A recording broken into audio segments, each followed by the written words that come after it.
जय हिंद दोस्तों, Maithili YouTube channel पर आप लोगों का हार्दिक स्वागत है। आज मैं आप लोगों के लिए क्षेत्रफल का कुछ महत्वपूर्ण प्रश्न लेकर के आया हूं, जो कि प्रतियोगी परीक्षा में काफी हेल्प करेंगे। यह प्रश्न आपके सामने है। एक समकोण त्रिभुज का क्षेत्रफल 30 वर्ग सेंटीमीटर है तथा इसके कर्ण की लंबाई 13 सेंटीमीटर है। छोटी भुजा की लंबाई कितनी है? यहाँ देखिए 4 विकल्प दिए गए हैं। तो देखिए बहुत बढ़िया प्रश्न है। पहले आप यहाँ देख लीजिए, यह एक समकोण त्रिभुज है। समकोण त्रिभुज का एक कोण होता है 90 अंश। यह कोण 90 अंश है, ठीक है। इसका नामकरण मान लीजिए कर लीजिए ABC से, ठीक है। इसका जो क्षेत्रफल है 30 वर्ग सेंटीमीटर, अर्थात ये जो क्षेत्रफल 30 वर्ग सेंटीमीटर, 30 वर्ग सेंटीमीटर इसका क्षेत्रफल है। और इसके कर्ण की लंबाई AC देखिए 90 अंश के ठीक सामने का जो भुजा होती है वही कर्ण होती है। तो यह 13 सेंटीमीटर।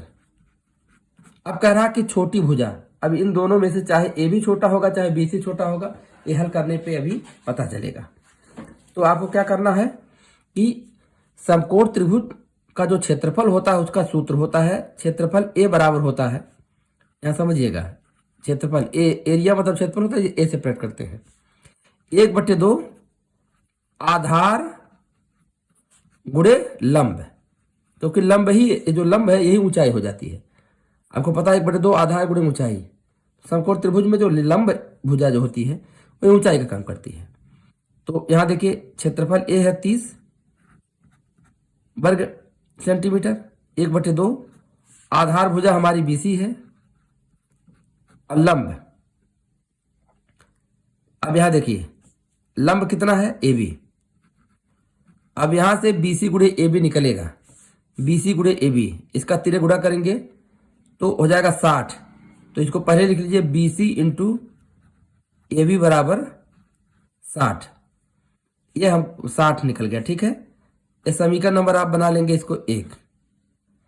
अब आपको पता है एक फार्मूला, समकोण त्रिभुज में एक फार्मूला होता है कि कर्ण का वर्ग बराबर होता है आधार का वर्ग धन लंब का वर्ग। फार्मूला लगा दीजिए।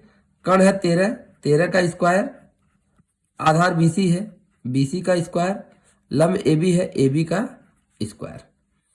इसको 13 169 हो जाएगा बराबर BC का स्क्वायर धन AB का स्क्वायर। अब यहां से आपको क्या करना होगा, अब यहां से आपको एक फार्मूला, आपको गुणनखंड का मैं बताता हूं, आपको निकालना होगा यह BC धन AB का होल स्क्वायर। BC धन AB का होल स्क्वायर बराबर हो जाएगा BC का स्क्वायर धन AB का स्क्वायर धन 2 BC इंटू AB। वैल्यू रख दीजिए। यहाँ देखिए BC धन AB, यहाँ देखिए का होल स्क्वायर, अब BC square plus AB square का मान देखिए 169, यहाँ रख दीजिए 169 रख दीजिए, प्लस 2, अब BC इंटू AB का मान है 60। इसको आप हल करेंगे तो 169 और 60 दूना 120 जोड़िए तो कितना हो जाएगा, यह 9 हो जाएगा, 6 2 8 हो जाएगा, देखो 289। तो यहाँ से देखिए BC धन AB बराबर यहाँ से निकाल लीजिए। अब देखिए ये हमारा 289 जो है यह 17 का स्क्वायर होता है, ठीक है। 289 को हम क्या लिख सकते हैं, यहाँ समझिएगा ध्यान से, इसको हम 17 का स्क्वायर कर देंगे, ठीक। अब यहाँ देखिए ये BC धन AB का होल स्क्वायर है, वर्गमूल ले लीजिए। BC धन AB का होल स्क्वायर बराबर 17 का स्क्वायर, तो वर्गमूल लेंगे, स्क्वायर से स्क्वायर कैंसिल होगा, तो BC धन AB बराबर हो जाएगा 17। इसको समीकरण नंबर 2 बना लेंगे, ठीक है। अब हमको जिस तरह से हमने यहाँ BC धन AB निकाला है, अब हमको BC माइनस AB का होल स्क्वायर निकालना होगा। तो फार्मूला तो वही हो, BC square plus AB square, यहाँ -2 BC इंटू AB हो जाएगा, ठीक है। वैल्यू रखिए, BC का स्क्वायर धन AB का स्क्वायर कितना है, यहाँ आपने निकाला 169 रख दीजिए, 169 रख दीजिए, और -2 BC इंटू AB का मान 60। तो ये हो जाएगा 169 और 60 दूना 120, घटा देंगे तो कितना हो जाएगा, 49 हो जाएगा। और 49 को हम 7 का स्क्वायर लिख देंगे, तो यहाँ से BC माइनस AB, तो BC माइनस AB ये तो स्क्वायर है, वर्गमूल लेंगे तो BC माइनस AB बराबर हमारा निकल जाएगा 7। इसको समीकरण नंबर 3 बना लेंगे। अब देखिए समीकरण 2 व 3 को यही जोड़ लीजिए, आपके सामने देख लीजिए, समीकरण 2 है या समीकरण नंबर 3 जोड़ लीजिए। तो मैं थोड़ा सा यहीं देखिए शॉर्टकट लगा रहा हूँ, जोड़ दीजिए।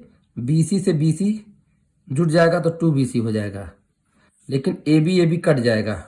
चलिए ठीक है, तो यहाँ 17 मिला, 17 7, यहाँ देखिए 7 7 14 के 4 और 1 1 2 24 हो जाएगा। तो 2BC बराबर 24, तो BC बराबर मिल गया, यहाँ से भाग दे देंगे तो 12 हो जाएगा। तो BC तो 12 निकल गया, 12 सेंटीमीटर निकला। अब AB निकाल लीजिए, इसी में रखिए AB, समीकरण नंबर 1 में, समीकरण नंबर 2 में रखिए मान। तो BC का मान 12 यहाँ रख दीजिए, तो यहाँ रख देंगे आप 12 रख देंगे और धन AB बराबर 17। तो यहाँ से AB बराबर क्या हो जाएगा, 17 माइनस 12, तो 17 में से 12 घटाएंगे तो हो जाएगा 5 सेंटीमीटर। तो अब देखिए एक भुजा हो गई 12, अब एक 12 है, देखिए AB हो गया 12 और AB 5 निकला है, AB 5 निकला है। और यहाँ देखिए ये BC 12 निकला है। तो कह रहा छोटी भुजा की लंबाई, तो छोटी भुजा की लंबाई हमारी क्या हो जाएगी, यही हमारी 5 सेंटीमीटर हो जाएगी, क्योंकि हमने इन दोनों को भी निकाल लिया, या 12 निकल गया सेंटीमीटर या 5 सेंटीमीटर, तो छोटी भुजा हमारी 5 सेंटीमीटर हो जाएगी। तो आपने क्या किया, पहले आपने त्रिभुज का जो क्षेत्रफल है उसका सूत्र लगा दिया। और चूंकि आधार और लंब कोई दिया नहीं गया है, तो यहाँ से एक संबंध बन जाएगा BC इंटू AB, आधार इंटू लंब में एक संबंध बन जाएगा, इनका गुणनफल 60 हो जाएगा। इसका पाइथागोरस वाला सूत्र लगा दें, कर्ण का वर्ग बराबर आधार का वर्ग धन लंब का वर्ग। तो यहाँ से हमको निकल जाएगा BC का स्क्वायर धन AB का स्क्वायर, अर्थात आधार का स्क्वायर धन लंब का स्क्वायर। जब यह निकल जाएगा उसके बाद हम यह गुणनखंड का सूत्र लगा देंगे कि जैसे A प्लस बी का होल स्क्वायर बराबर A square B square plus 2AB, वैसे BC प्लस AB का होल स्क्वायर बराबर BC square plus AB square plus 2BC into AB। Value रखेंगे तो यहाँ से BC प्लस AB निकल जाएगा, क्योंकि BC प्लस AB का होल स्क्वायर बराबर, यहाँ देखिए 289 को 17 के स्क्वायर लिख देंगे, 17 के स्क्वायर से स्क्वायर कैंसिल हो जाएगा, जब वर्गमूल लेंगे तो BC plus AB equal to 17 हो जाएगा। अब एक बार BC माइनस AB का सूत्र लगा देंगे, यह A माइनस B का whole square, A square B square minus 2AB। तो यहाँ से हमको BC माइनस AB मिल जाएगा, एक बार जोड़ देंगे और जोड़ने पे हमको BC का मान निकल जाएगा। अब यही BC का मान यहाँ रखेंगे तो हमारा AB का मान निकल जाएगा। ठीक है, आइए दूसरे प्रश्न पे आते हैं। दूसरा प्रश्न हमारा देखिए क्या कर रहा है, बहुत बढ़िया प्रश्न है। एक समबाहु त्रिभुज की माध्यिका की लंबाई x हो तो त्रिभुज का क्षेत्रफल। अब देखिए समबाहु ऐसा त्रिभुज जिसकी सभी भुजाएं बराबर होती हैं। तो चलिए हम एक समबाहु त्रिभुज को हमने बना लिया। अब ये देखिए सभी भुजाएं बराबर हैं तीनों, ठीक है, नामकरण कर लीजिए ABC। ठीक है, कह रहा है इसकी माध्यिका, तो यह माध्यिका है, देखिए आधार के मध्य बिंदु को सिर से मिला दीजिए तो ये माध्यिका हो जाएगी, इसको यहाँ पे M से प्रकट कर लीजिए। यह माध्यिका की लंबाई है x, समझिएगा ध्यान से। तो कह रहा कि इसका क्षेत्रफल, अब क्षेत्रफल निकालने के लिए देखिए अगर यही आधार BC निकल जाए, आपको पता है BC आधार गुणे ऊंचाई बटे 2 ये सूत्र होता है। तो हमारा उद्देश्य है कि हम BC निकालें। तो BC निकालने के लिए पहले अगर हम BM निकाल दें तो BM का दूना करेंगे तो यह BC निकल जाएगा, क्योंकि आपको पता है कि यह जो हमने लंब डाला है AM, यह BC को 2 बराबर भागों में बांट रहा है, यह भाग आपस में बराबर है। अब आपको पता है कि जो समकोण त्रिभुज होता है, समकोण त्रिभुज, यहाँ देखिए समकोण त्रिभुज हो गया, तो यह इसके सामने की भुजा यह क्या हो जाएगी, कर्ण हो जाएगी, यह भुजा कर्ण हो जाएगी, यह भुजा लंब है, यह भुजा आधार है। ठीक है, अब यह कोण आपको पता है कि 60 अंश का होगा, क्योंकि समबाहु त्रिभुज का प्रत्येक कोण कितने अंश का होगा, 60 अंश का होता है। तो अब यहाँ देखिए त्रिभुज AMB में, त्रिभुज AMB में देखिए यह समकोण त्रिभुज बन रहा है। समकोण त्रिभुज में देखिए हमको आधार और लंब के लिए tan होता है, तो आप यहाँ tan 60 लिख लेंगे। tan थीटा बराबर क्या होता है, लंब बटे, आपने पढ़ा लंब बटे आधार पढ़ा है, तो tan 60 बराबर लंब का मान AM हो जाएगा हमारा, AM, और आधार का मान ये BM हो जाएगा। tan 60 का वैल्यू आपको पता है कर्ण 3 होता है, और AM पता है आपको x है, और BM आपको ज्ञात करना है।